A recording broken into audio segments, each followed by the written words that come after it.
Take this. They're looking for you. Oh shit! Here they come.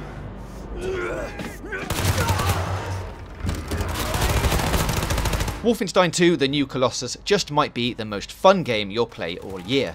It's unlikely to be the best or most critically acclaimed. Heck, it probably won't be the best game on the day it releases, October 27th, as it has the unfortunate honour of launching at the same time as both Super Mario Odyssey and Assassin's Creed Origins. It probably won't even be the hottest shooter, as Destiny 2 is already looking stunning. But in terms of pure, smile-on-your-face, satisfying fun, Wolfenstein has the edge on everyone else. Everything in it is geared around gratification and entertainment. The shooting itself is a joy, as anyone who picked up the original reboot, New Order, will attest.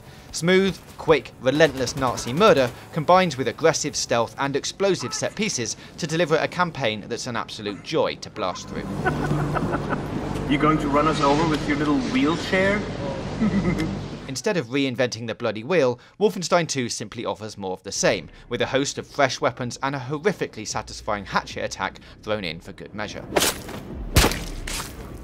No, it isn't remotely realistic, but holding a beefy automatic shotgun in each hand and gunning your way down a corridor of comically evil bad guys is a thrill. As is silently hunting down a Nazi officer and chopping his legs off with a single swipe of the hatchet, silencing him permanently and removing the potential for him to alert more troops when you decide to whip out the big guns. As you'd expect, weapons can be upgraded, and most combinations, just not the heavy guns, can be dual wielded. The creativity in your play doesn't come from skill trees or gadgets. It's about how you modify your weapons and how you traverse the game's detailed, multi-pathway combat areas, and how much you really want to vaporize Nazis in a shower of blood.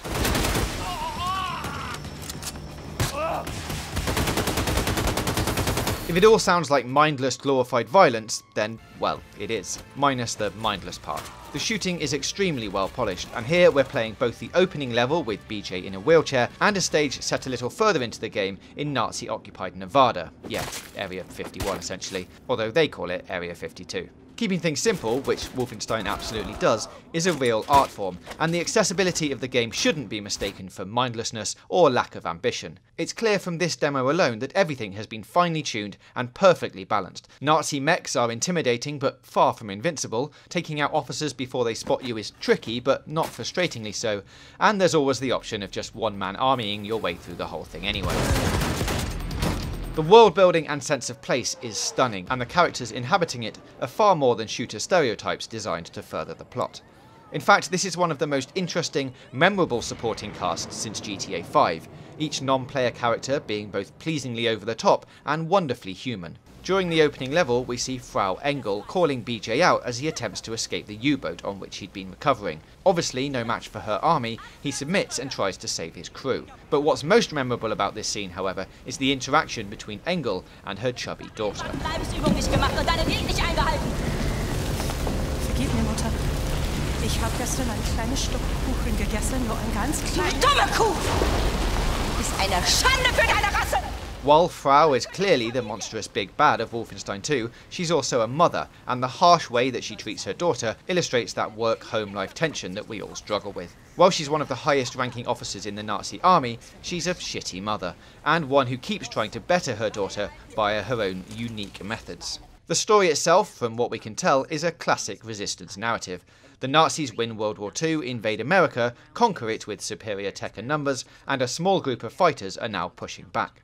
There's a mysterious suit that enables BJ to walk again, which we're yet to learn more about, and a whole plot around blowing up ranking German politicians and high-ranking military officers. In all, New Colossus is a thrilling prospect for October. While it's in no way revolutionary, it seems to be doing all the things that great games do, with considerable aplomb. It's both extremely violent and wonderfully light-hearted, an old-school slice of FPS with some extremely modern, well-observed themes and ideas. More than that, it's heaps of fun, and it could be one of the most entertaining things you play this year.